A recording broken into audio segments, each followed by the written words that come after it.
नमस्ते सभी को। आज मेरा फास्ट है तो मैं पहले मंदिर गया था, उसके बाद कुछ काम से गया, फिर आकर मैंने पनीर भुर्जी बनाया। प्याज की वजह से पूरा आंखों में आंसू आ गया था। एंड पनीर भुर्जी पनीर पराठा के लिए अब सारे टास्क के बारे में बात करते हैं। चलो भाई, डे 13 की शुरुआत करते हैं। वैसे शुरुआत हो चुकी है, जैसे मंदिर से शुरुआत हुई एंड अब रीड करते हैं क्योंकि आज मार्केट बंद है, सैटरडे है तो। एंड एक्सरसाइज भी नहीं हुई क्योंकि फास्ट है। लिखते हैं कि और क्या क्या टास्क करने हैं एंड रीड हो जाएगा, उसके बाद मैं बताता हूँ आपको।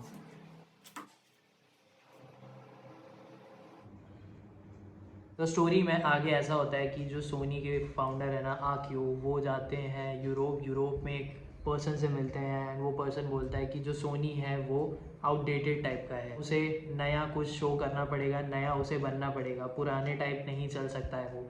तो उसके बाद आक्यो जो है वो उन्हें अपॉइंट करते हैं, बट बोलते हैं कि तुम फ्रीली काम कर सकते हो, क्योंकि उन्हें भी एज एन एम्प्लॉय काम नहीं करना था। तो वो सब बताते हैं कि ऐसा काम कर सकते हो, वो नया बना सकते हो, कंपनी को थोड़ा नया दिखाओ, ठीक है, पुराने टाइप मत रखो। ऐसा है कि जापान पोस्ट वॉर के बाद ही बहुत ज़्यादा ग्रोथ करने लगा था, क्योंकि फिर से कंपनीज काम कर रही थी, लॉज चेंज हुए थे, लॉज अडेप्ट हुए थे एंड टेक्नोलॉजी में ज़्यादातर काम हो रहा था। जैसे बहुत लोग सोचते थे कि जापान कुछ नहीं कर पाएगा, बट जापान ने बहुत कुछ किया। सबसे पहले पोस्ट वॉर के बाद उठा, क्योंकि बहुत सारी चीज़ें ख़त्म हो चुकी थी। उसके बाद फिर धीरे धीरे काम करते गए, फिर पॉलिसीज़ आई और फिर इंटरनेशनल मार्केट में गए, जैसे कि सोनी है, टोयोटा है और भी बहुत सारी कंपनीज है, ठीक है। Now most important thing is research and development. बहुत ज़्यादा रिसर्च होना ज़रूरी है एंड जो जापानीज़ कंपनीज़ ने किया एंड उसके बाद वो प्रोडक्ट लाते गए, इनोवेशन करते गए, वही सब आक्यों अपनी बुक में बता रहे हैं कि तुम्हें काम करते रहना पड़ेगा, तुम्हें एंटरप्रेन्योरशिप दिखानी पड़ेगी। कंपनीज़ में जो एम्प्लॉयज़ हैं उन्हें भी आइडियाज़ देते रहने पड़ेंगे। अगर किसी को नए आइडियाज़ आते हैं तो उसे तुम फ्री भी छोड़ सकते हो। जैसे कि एक स्टोरी है कि प्लाज्मा स्क्रीन जो है ना, प्लाज्मा टेक्नोलॉजी का एक आइडिया आया था सोनी के रिसर्चर को, एंड वो फिर सोनी से कैपिटल लेता है, थोड़ा और जुगाड़ करता है, उसके बाद वो इंडिपेंडेंटली काम करता है and they were okay. And the Sony जो है वो ओके था उसके लिए, उसके साथ, क्योंकि वो चाहते थे कि वो अगर इंडिपेंडेंट काम करना चाहता है, वो अपनी कैपेबिलिटी पे भरोसा कर रहा है तो वो कर सकता है। एंड सब एम्प्लॉयज़ अपने आप को एक एंटरप्रेन्योर ही समझे, जिस तरह वो काम करें, जिस तरह वो डेवलपमेंट के बारे में सोचे। जैसे ये जो गवर्नमेंट है, गवर्नमेंट इंस्टीट्यूशन है, वो रिसर्च करती है एंड इंडस्ट्री रिसर्च करती है, एंड दोनों को रिसर्च करते रहना पड़ता है। वन इम्पॉर्टेंट थिंग जो बुक में बताया है कि यूएस बहुत ज़्यादा इंपॉर्टेंट रोल प्ले करता था उस टाइम, एंड सब सोचते थे कि यूनाइटेड स्टेट एक पावरफुल है, इनोवेशन करता है, बहुत कुछ वो कर सकता है। बट जो सोवियत यूनियन है ना, उसने अपना फर्स्ट रॉकेट भेजा था स्पेस में ह्यूमन के साथ, एंड सब ये सोचे कि भाई हमने सोचा था कि यूएस है वो करेगा सबसे पहले, या फिर उसके अलावा और कौन कर सकता है according to technology, but Soviet Union ने किया एंड वो चिंगारी यूएस को लगी। उसके बाद यूएस को भी कुछ ना कुछ करना पड़ता। तो उस टाइम के जो प्रेसिडेंट थे कैनेडी, वो बोलते हैं कि हमारा ये टारगेट है कि हम मून में जाएंगे आज के 10 साल बाद, और ये टारगेट है। तो टारगेट इज़ वेरी इंपॉर्टेंट। अगर टारगेट तुम सेट नहीं करोगे ना तो तुम कुछ नहीं कर पाओगे। टारगेट बहुत ज़्यादा ज़रूरी है। अगर किसी को तुम पैसा दे दो, अगर तुम आइडिया दे दो, बट टारगेट ही नहीं है, तो फिर काम कैसे होगा, वो टाइम पे कैसे होगा, उसे कहाँ जाना है वो कैसे पता रहेगा। तो तुम्हें टारगेट सेट करना बहुत ज़्यादा इंपॉर्टेंट है। वो टारगेट शॉर्ट टर्म भी हो सकता है, वो टारगेट मिड टर्म भी हो सकता है, वो टारगेट लॉन्ग टर्म भी हो सकता है। अभी जब यूएस ने टारगेट सेट किया, उसके बाद वो मून गए, अपोलो 11, उसने बहुत पैसा लगाया, टेक्नोलॉजी लगाई, बहुत ज़्यादा चीज़ें देखी, रिसर्च किया, इनोवेशन किए। तो यही चीज़ें हैं। जापान कैसे उठा, जापान की कंपनीज कैसे उठी, सोनी कैसे उठा, इनोवेशन किए, चीज़ें नई नई लाई, चीज़ें देखी, इनोवेट करते गए। पुराने में भी थे चीज़ें, बट वो और इन्वेंट करते गए। बहुत सारी कंपनीज आई, सोनी से कंसल्ट भी किया, फिर वो बनाई, सोनी के कंपटीशन में भी आई, बट कुछ चली कुछ नहीं चली। तो ऐसे ही है कि तुम्हें इन्वेंशन करते रहना पड़ेगा, तुम्हें अपना टारगेट सेट करना पड़ेगा। जैसे कि वीडियो रिकॉर्डर के लिए इबुका ने, जो को फाउंडर है सोनी के, उन्होंने सेट किया था कि मुझे एक बुक के साइज़ का वीडियो रिकॉर्डर चाहिए, तो चाहिए। एंड रिसर्चर्स फोकस करो इस चीज़ पे, तभी तो वो वीडियो रिकॉर्डर बना पाए, क्योंकि वीडियो रिकॉर्डर तो पहले भी था और वो बहुत बड़ा था। बट हमें चाहिए था छोटा, एंड उसके लिए टारगेट सेट हुआ, उसके लिए कैपिटल लगाए, उसके लिए सोचा गया, उसके लिए बहुत सारा रिसर्च हुआ। तो ऐसे ही तुम्हें भी रिसर्च करना पड़ेगा, तुम्हें भी अपना टारगेट सेट करना पड़ेगा, क्योंकि टारगेट इज़ वेरी इंपॉर्टेंट। तो नाउ अब खाना खाने जाऊंगा थोड़ी देर में मैं, क्योंकि भूख लगना शुरू हो चुका है मुझे। एंड अभी थोड़ा बहुत न्यूज़ पढ़ते हैं, देखते हैं G20 में क्या हुआ है। खाना खाने के बाद फिर देखते हैं कि और क्या टास्क कंप्लीट करना है। और नया इनोवेशन आ गया है। मैं चैनल पे कौन से देख रहा हूँ, स्टडी IQ IAS, आप भी जाके देख सकते हो। मैं चैनल का लिंक डाल दूंगा और नाम भी डाल दूंगा, ठीक है। मुंबई में हो रहा है ग्लोबल फिनटेक फेस्ट। वहाँ पे जो UPI ATM लॉन्च किया गया है, और कौन लॉन्च किया है, वो है हिताची पेमेंट सर्विस। और ये काफ़ी अच्छा इनोवेशन है कंट्री के लिए और पेमेंट्स के लिए, क्योंकि ये होगा कार्डलेस कैश विड्रॉल, और ये ATM से होगा।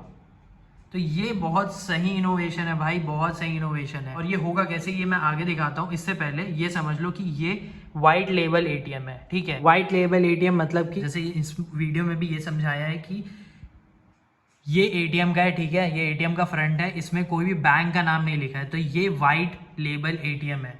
और ब्राउन लेबल ATM होता है जिसमें कोई बैंक होता है, जैसे कि SBI है या फिर एक्सिस है, वो किसी थर्ड पार्टी को देता है कहीं दूर पे, जहाँ पे वो मैनेज कर सके, तो वो होता है brown label ATM। Hitachi payment service ने NPCI है, जो कि national payment corporation of India है, उसके साथ मिलकर ये UPI ATM निकाला है। इसमें क्या होता है कि जब आप ATM में जाओगे ना, उसके बाद वहाँ पे बारकोड दिखाएगा, बारकोड में आप स्कैन करोगे UPI से, एंड उसके बाद आप पेमेंट निकाल सकते हो। और इसका आई थिंक अभी सेट लिमिट कुछ 10,000 का है, और ये काफ़ी ज़्यादा इनोवेटिव चीज़ है भाई। तो आप देखते रहो, एंड आगे कुछ और कभी रहेगा तो मैं आपको ज़रूर बताऊंगा। तो ये काफ़ी अच्छी चीज़ है, एंड ग्लोबल रिकॉग्निशन तो डेफिनेटली होने वाला है। जैसे कि मैं अभी बुक पढ़ रहा हूँ made in Japan, and Hitachi जो है वो जापान की कंपनी है, तो इनोवेशन इज़ वेरी इंपॉर्टेंट। जैसे कि मैंने अभी भी आपको वीडियो में बताया कि इनोवेशन आपको करते रहना पड़ेगा, रिसर्च आपको करते रहना पड़ेगा, ठीक है। And it is very good thing UPI ATM। अभी 5 बज गए हैं, वॉक करते हुए मेरे को 10 मिनट हो गया। मैं जल्दी वॉक कर रहा हूँ, उसके बाद फिर मैं स्ट्रेचिंग करूँगा, क्योंकि और कुछ काम है। अभी खाली टाइम है मेरा, तो इसीलिए मैं सोचा कि जल्दी वॉक कर लेता हूँ, उसके बाद फिर और कुछ काम करूँगा। फिर एक रील भी बनानी है, क्योंकि रात को 9 साढ़े 9 बजे उसको भी एक डालना है। एंड उसके बाद मैं आपको बताता हूँ कि और क्या टास्क मेरे बचे हैं, या फिर सारे कंप्लीट हो गए हैं। एंड वीकेंड में मेरे को मूवी देखना था जेलर, तो जेलर मैं देख रहा था शाम को, एंड मूवी काफ़ी अच्छी है। सैटरडे काफ़ी अच्छा गया, आराम से गया हुआ है, रेस्ट भी था, जो टास्क थे वो भी कंप्लीट है। एंड मैं मूवी देख रहा था जेलर।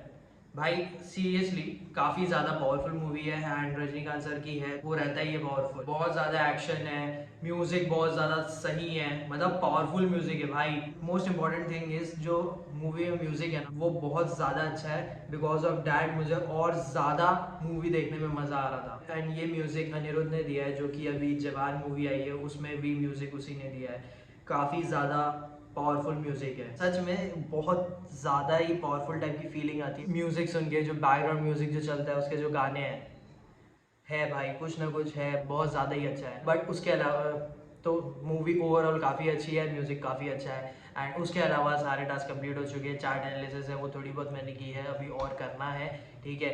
इंस्टाग्राम में पोस्ट डालना था, तो वो मैं अभी डाल दूंगा। कमेंट का भी रहता है मेरा एक टास्क की कमेंट करते रहना है, तो वो भी मैंने कर दिया। पूरे दिन में ही पोस्ट देखता रहता हूँ ना, तभी मैं कमेंट करते रहता हूँ। The learning part in this video is कि भाई जो टारगेट है ना वो सेट कर लो। जो आकियो मोरिता ने अपनी कंपनी के बारे में बताया, या फिर किसी के बारे में भी बताया कि भाई तुम्हें टारगेट सेट करना है, क्योंकि टारगेट सेट होगा ना तब डिसिप्लिन आएगा, तब तुम्हारे पास एक डायरेक्शन रहेगा कि इस काम को इस टाइम पे इतने हार्ड वर्क का भाई कोई लिमिट नहीं है, बट ये काम को कंप्लीट करना है। एंड वो टारगेट है वो तुम पे डिपेंड करता है, शॉर्ट टर्म रखना है, मिड टर्म रखना है, और लॉन्ग टर्म रखना है। देखो लॉन्ग टर्म है बहुत अच्छी बात है, बट उसमें भी ना मुझे ऐसा लगता है कि लॉन्ग टर्म टारगेट में भी ना तुम्हें छोटे छोटे टारगेट्स रखने चाहिए कि भाई ये मैं आज करूँगा, ये मैं इतने टाइम पे करूँगा, ये मैं ऐसा करूँगा। तो ये भी एक डिसिप्लिन क्रिएट करता है, क्योंकि छोटे छोटे टारगेट होंगे तभी तो जाकर वो एक बड़ा टारगेट अचीव होगा।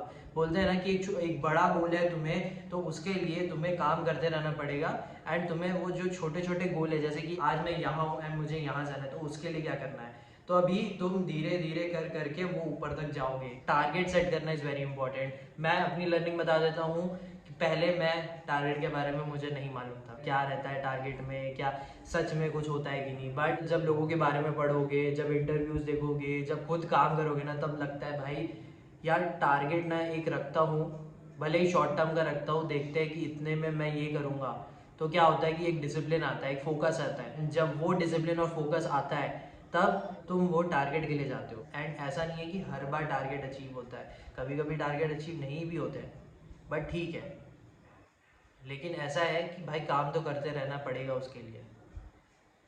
आई होप आपको समझ में आ रहा होगा कि टारगेट इज़ वेरी इंपॉर्टेंट। कोई भी कंपनी जब कोई प्रोजेक्ट लाती है ना, तो उसके लिए भी टारगेट रहता है कि मेरे को ये प्रोडक्ट लाना है, तो मेरा टारगेट ये है कि मैं इतने टाइम पे एक प्रोडक्ट लाऊंगा, या फिर मेरा टारगेट ये है कि इस प्रोडक्ट को मैं ऐसा बनाऊंगा। जैसे सेल्समैन का होता है ना, मेरे को तो इतना अमाउंट का यूनिट बेचना ही है, ठीक है, तो वो एक टारगेट होता है।